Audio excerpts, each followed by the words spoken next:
sebenarnya mass circumcision ni bagus sebab dia juga banyak membantu untuk pesakit-pesakit yang kurang berkemampuan kan, untuk kita bantu.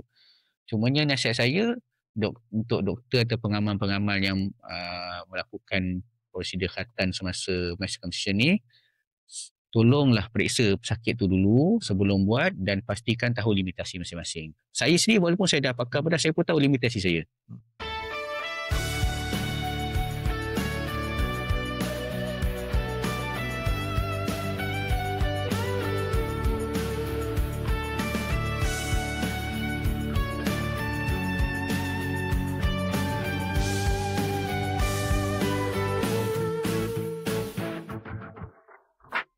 Okay, Assalamualaikum dan selamat datang ke podcast Segar Amat. Alhamdulillah kita berada di episod yang kelima bersama saya Alif Yunus dan saya Hafizuddin Saleh. Okay, jadi Hafiz kita dah pun episod yang kelima. So far yalah kita berdua je kan. Yalah, so far memang kita dah 4 episod sebelum ni kita memang banyak touch benda-benda berkaitan pembedahan lah. Yalah sebab kita pun doktor bahagian pakar pembedahan. Tapi kita ambil maklum jugalah komen-komen daripada penonton-penonton dan insyaAllah kita memang dalam perancangan untuk tak lama lagi kita akan panggil guest guest. Ada guest daripada doktor pakar bahagian lain dan juga light health macam fisioterapis, dietitian dan sebagainya. InsyaAllah tu dalam perancangan kita lah. Dan insyaAllah kita pun akan improve dari semasa ke semasa kita punya production quality lah. Itulah kan. Insta360 baru keluar kamera baru. Boleh ke mungkin tapi nak kena cari inilah producer, kena cari staff lebih sikit lah kan. Sebagai production punya manager saya cadangkan lah belilah.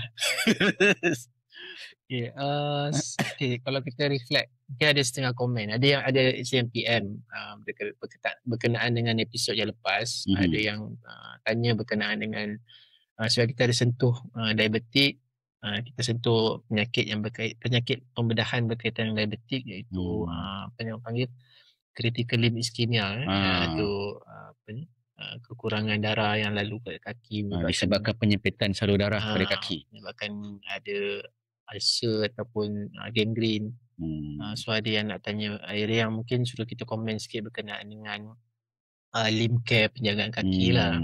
Dia sebenarnya topik critical limb ischemia ataupun dalam bahasa senangnya kita kata kaki jadi hitam lah, ataupun ada luka pada kaki yang sampaikan kaki kadang-kadang terpaksa dipotong. Dia satu topik yang saya rasa satu topik besar yang kita kalau nak bincang secara mendalam tu kita buat dalam satu episod khas untuk tu lah. Kita cari episod khas atau kita mungkin kalau ada vascular surgeon yang vascular surgeon yang pakar pembedahan vaskular yang sudi untuk diundang lah untuk bersama insyaAllah. Kita pun mungkin boleh buat dengan bahagian ortopedik juga.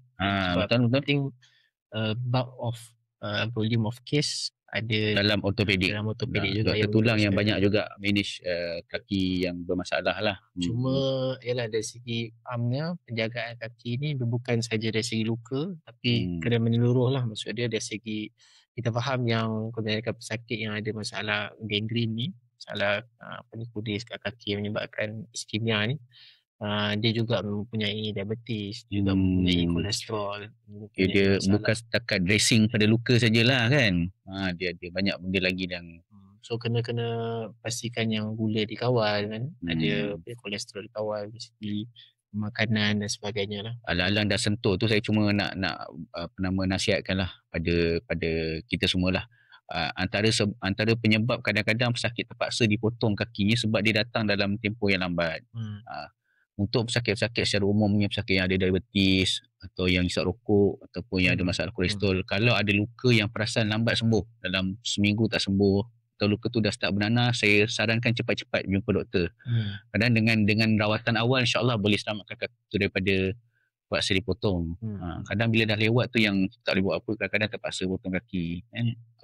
Jadi untuk hari ni kita mungkin akan berbincang lah berkenaan dengan memandangkan 20 hari bulan hari lepas, hari Khamis lepas adalah hari kanak-kanak sedunia. Betul lah, dan naik tadi ada sambutan kat Sena ada sambutan hari kanak-kanak sedunia.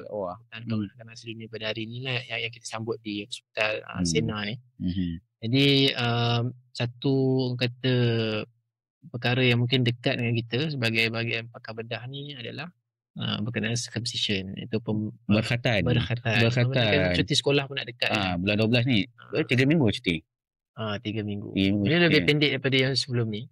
Kan kalau dulu kan lebih panjang kan. So yang ni sebab mungkin nak anjakkan balik ke. So sekarang ni musim mak ayah mencari tempat-tempat untuk kata khatankan anak lah kan.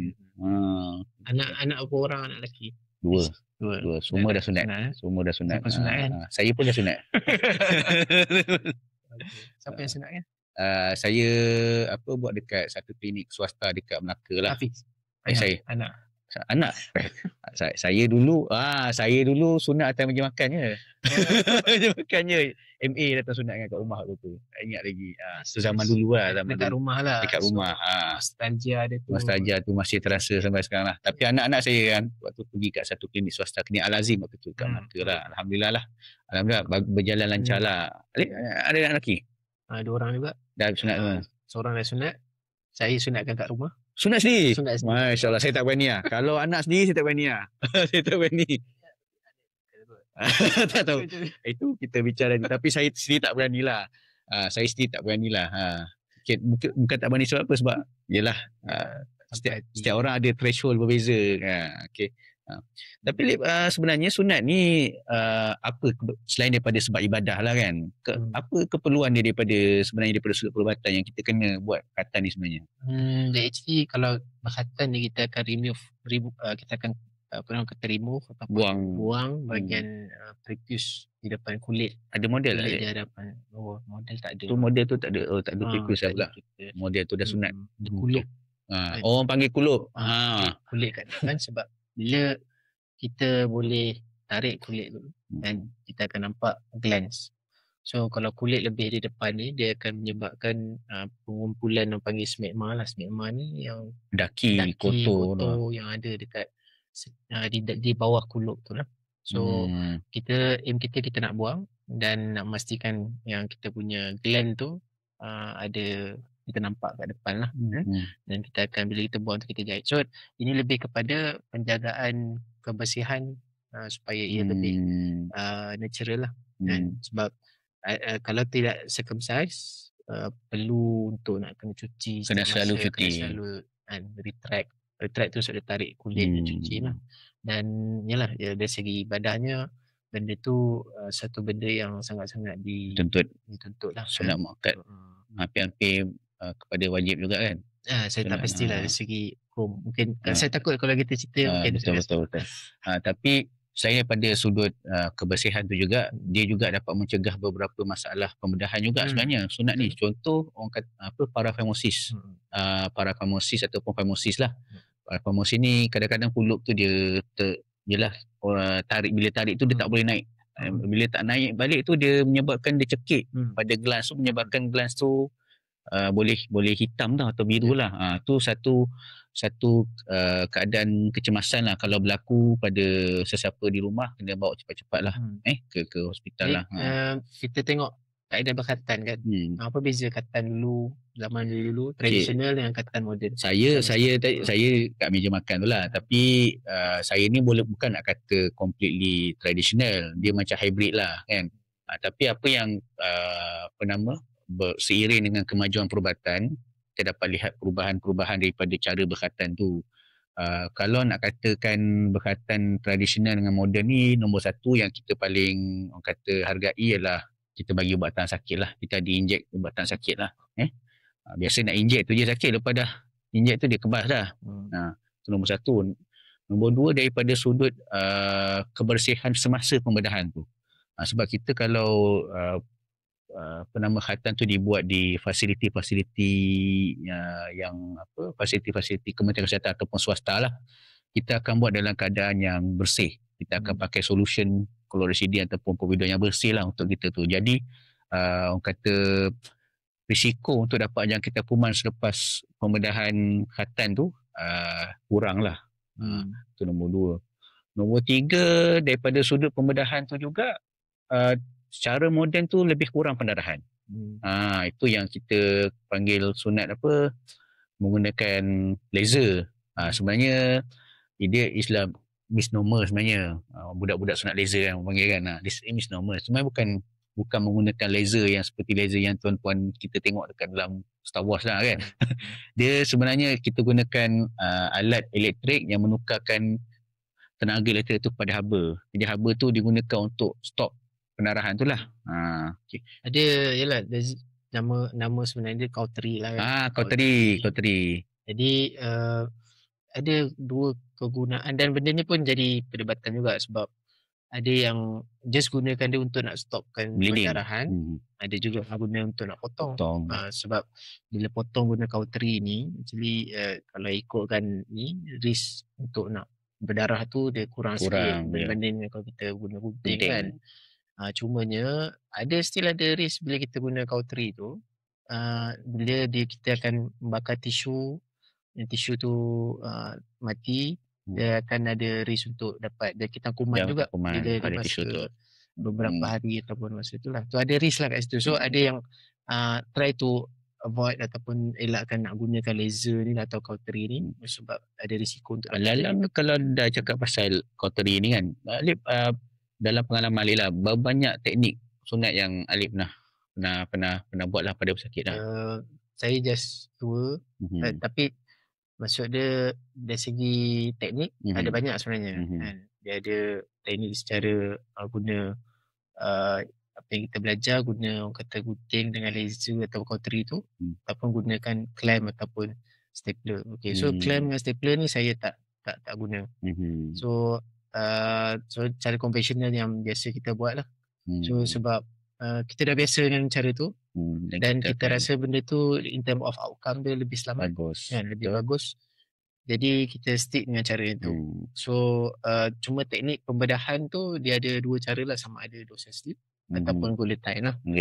Dia bergantung kepada kemahiran, dan saya rasa yang paling penting adalah penyunat seharusnya somebody yang orang kata credential lah, seorang yang dah ada orang kata betul-betul mendapat latihan sehingga kompetent, sehingga memahami bila mana rasa ada possibility untuk dapat complication, possibility dapat ni, dia tahu kan. Dan dari segi skill dan semua tu dia dah belajar dengan guru ataupun doktor ke apa ke yang dah ditauliahkan lah. Dia tak semestinya doktor sebab saya pun belajar sunat sebenarnya MA ajar saya dulu. Kita tak ajar kan. Dulu waktu saya ingat lagi saya dekat hospital distrik tanpa berpakar lah. Saya follow MA untuk belajar sunat. Dari rumah ke rumah belajar. Yang sunatkan saya pun MA. Jadi besar je sebenarnya jasa MA ni, besar jasa mereka. Apapun untuk pilih tukang sunat tu, pilihlah tukang sunat yang ada credential ataupun kelulusan daripada tu lah. Sebab kalau ikutkan dia sunat, kalau buat betul dia straightforward, insyaAllah tapi kalau ada komplikasi, sesuatu yang orang kata disastrous lah, sesuatu yang satu kepada kanak-kanak tu sendiri dari segi psikologi kan. So kanak-kanak bila kita buat prosedur sesuatu, dia dapat komplikasi, dia akan jadi traumatized, dia akan efek dia punya emosi, psikologi dan sebagainya. Macam komplikasi yang kita try, kita memang kalau boleh sunat tu kena selamat lah kan. Komplikasi pendarahan ke, hematoma, pembentukan darah beku dalam tu, ataupun komplikasi yang lebih teruk lagi macam glands tu na'udzubillah itu disastrous lah. Jadi benda tu kita nampak simple sunat contoh kalau kita pergi mana-mana buat berkaitan beramai-ramai kan, ramai datang sunat, tapi kena jaga-jagalah bila dalam keadaan bila ramai tu, bila volume dah banyak, kadang nak mengejar masa pun kadang-kadang orang kata nasihat untuk diri kita jugalah kan, buat tu biar berhati-hati dan juga orang kata take time lah. Pastikan pesakit selamat tu yang paling penting. Tu bukan berapa number tapi pesakit selamat itu yang paling kita. Dari segi penjagaan pula macam ni? Kerap kali lah antara komplikasi yang seterap kita dapat untuk budak-budak yang sunat ni ialah nombor 1, jangkitan kuman pada luka lah. Dia punca dia sebab ialah budak ada luka pada dia punya bahagian sulit tu, dia jadi takut nak bersihkan. Jadi bila dia kencing ke, pergi ke tandas sebagainya, dia tidak cuci dengan baik. Dan itulah sebenarnya faktor utama yang menyebabkan jangkitan kuman. Jadi saya selalu nasihatkan, untuk mak ayah untuk pantau anak-anak supaya at least siram je luka tu dengan air biasa, air bersih biasa. Untuk mengelakkan ada Rendam boleh, rendam. pedih lah juga tu. Kalau saya nak mudah, itulah ambil hos, simbah je lah. Dan juga orang kata janganlah sapu ubat gamat ke. Saya tahu benda ni mungkin akan ada orang tak setuju, tapi saya dah lihat beberapa komplikasi yang berlaku sebab sapu bermacam-macam benda lah. Sapu ubat gamat, sapu ubat gigi pun ada bang. Saya tak tipu lah. Ada. Itu ada sebab sejuk agaknya, saya dah tahulah. Tapi semua tu benda-benda yang menyebabkan jangkitan lah. Jadi sebenarnya cuci dengan air biasa je. Pastikan kebersihan biasa. Nombor 2 ialah kadang-kadang ada mak ayah yang kata kena pantang. Jangan makan telur ke apa semua tu. Dia sebenarnya dia hanya berlaku masalah ialah pada budak-budak yang ada alergik atau alahan pada makanan-makanan tersebut. Contoh dia ada alergik pada telur. Tu dia dapat bentan tu. Kata orang panggil bentan kan. Dia sebenarnya pemakanan untuk selepas sunat ni apa-apa makanan berkhasiat. Tu je. Asalkan budak tu tak alergik pada benda tu, boleh makan macam biasa. Pemakanan yang yalah dari segi wound healing. Protein. Protein. Telur bagus sebenarnya.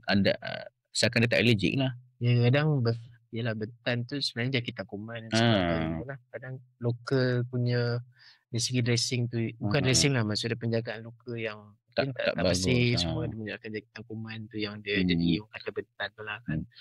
Nombor 3 kadang-kadang yang saya nampak lah kan, pendarahan selepas sunat lah. Dia sebenarnya kadang-kadang sunat tu, semasa sunat tu dia tak berdarah. Bila balik mungkin bila dah start gerak-gerak kan, kadang darah beku tu dia tertanggal kan, kadang menyebabkan pendarahan. Jadi kalau jadi benda macam ni, mak ayah jangan panik. Tu je, nombor 1 jangan panik. Ambil ke gauze ke kapas ke apa ke, cuba tekan dulu.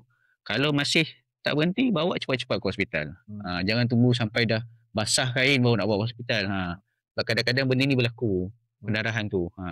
Jadi jangan panik lah. Benda pertama sekali jangan panik lah. Dia sebaiknya pergi ke yang buat dululah. Pergi ke doktor yang buat tu. Pergi ke doktor yang buat. Dia tahu kan. Telah dibuat waktu pembedahan sunat tu. Dan memang kita pun terima jugalah waktu kerja kan. Kalau sekolah ni komplikasi. Kalau di hospital kerajaan memang tu kerap lah, dia musim yang kita dah boleh ready lah, bukan kita minta, bukan nak ni, tapi itulah kita kena ready lah. Itu je lah.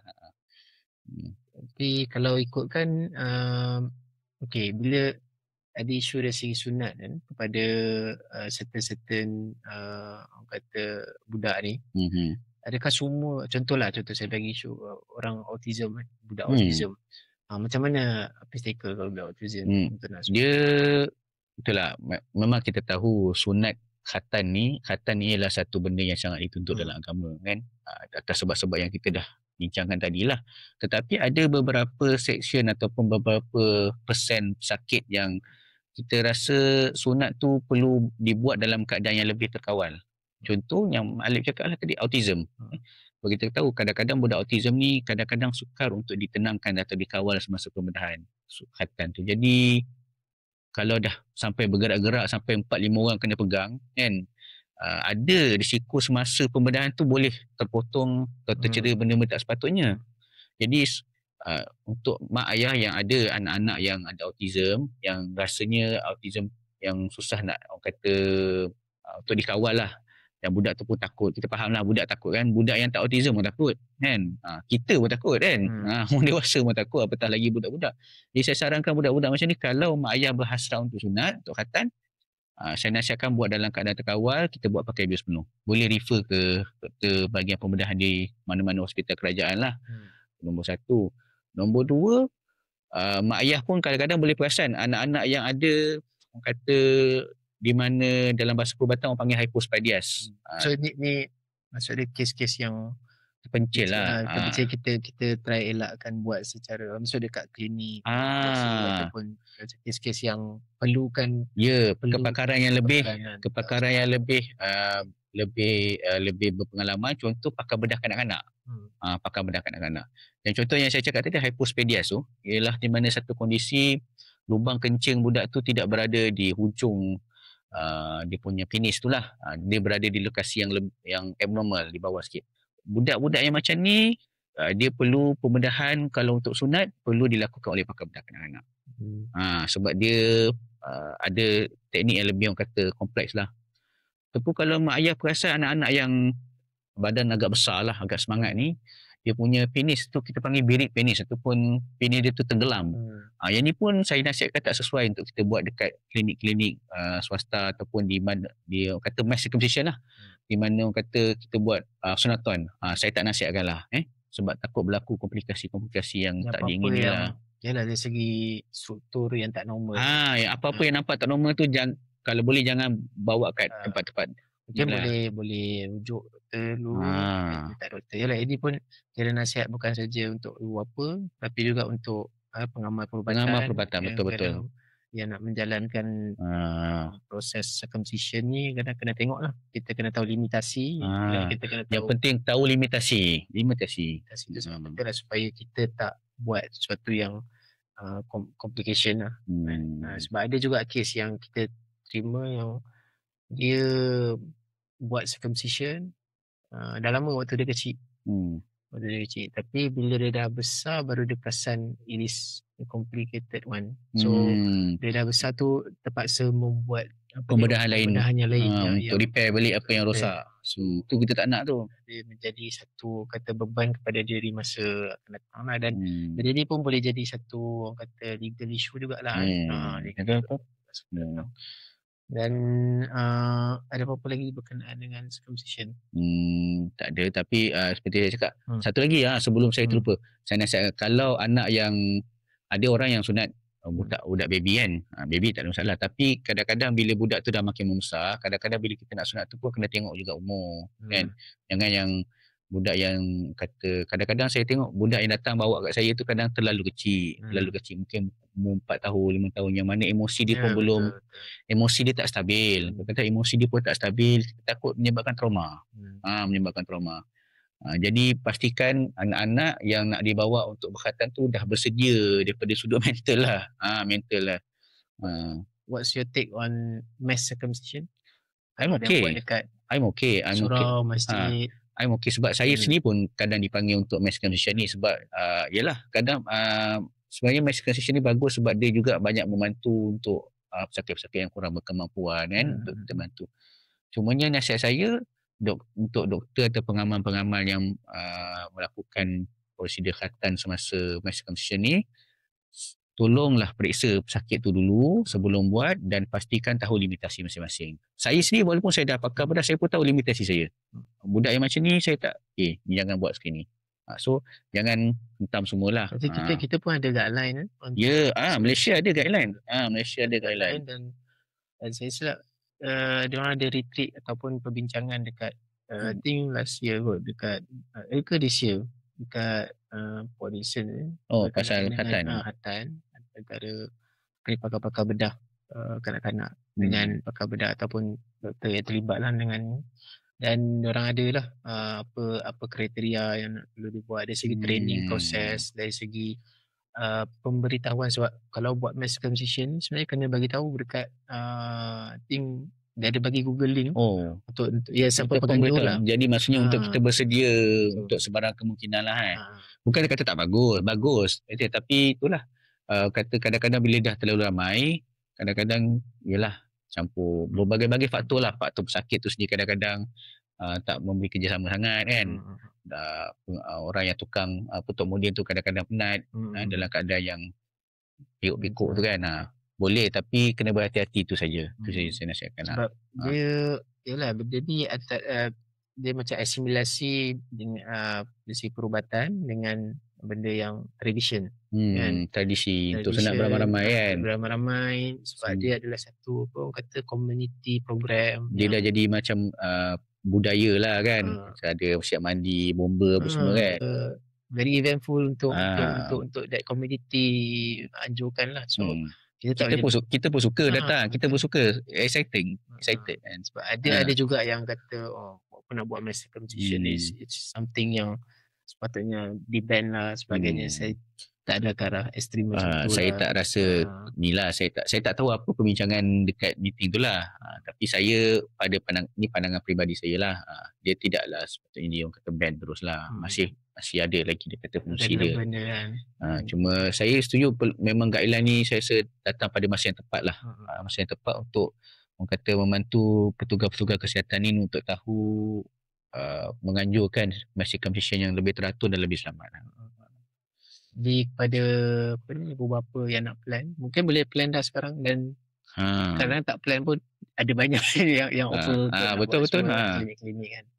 Cuma itulah kena memahami dari segi apa yang kita bincangkan tadi. Mungkin boleh ambil take point lah. Dan kita doakan agar semua yang jalani circumcision juga tu cuti sekolah ni semua selamat-selamat. InsyaAllah. Selamat datang ke alam dewasa lah. Kan? Selamat datang ke alam dewasa. Orang kata dia lepas sunat boleh jadi imam. Boleh jadi imam, boleh duduk dekat saf pertama lah. Boleh duduk kat saf pertama. Selamat lah. Boleh pergi masjid lah. Bukan alasan tak pergi masjid dah lah. Okay, saya setakat tu je. Ada apa lagi? Lep, baru-baru dia saya ada follow nama Facebook Tan Sri Hisham lah, kita punya ketua pengarah kesihatan. Nampak muka Lep kat situ ada buat fellowship dia buat fellowship maksudnya berguru dengan Dato' Hisham Dato' Hisham. Apa tu, boleh cerita sikit tak? Nampak menarik sebab ada beberapa orang tanya saya lah, Alip ada masuk USSI ke apa ke? Saya masih bekerja di Sena Hospital. Bekerja di Sena Segamat. So saya diberi peluang oleh Sena Segamat dan UCSI untuk belajar di bawah bimbingan Tan Sri Dato' Nur Hisham. Dia adalah pakar bedah breast and endocrine, konsultan breast and endocrine, dan baru sehari belajar pun dah banyak benda yang banyak benda saya belajar dari segi bila kita buat kes, dua kes yang agak kompleks dari segi satu pengalaman yang sangat menarik lah. Berapa lama? 6 bulan? Untuk 6 bulan. Jadi sehari dalam masa seminggu tu kita akan pergi lah. Mungkin Alip boleh ajak Tan Sri untuk podcast kita Segamat. InsyaAllah nantikan lah. Okay, saya setakat tu lah. Okay, baik. Okay. Assalamualaikum.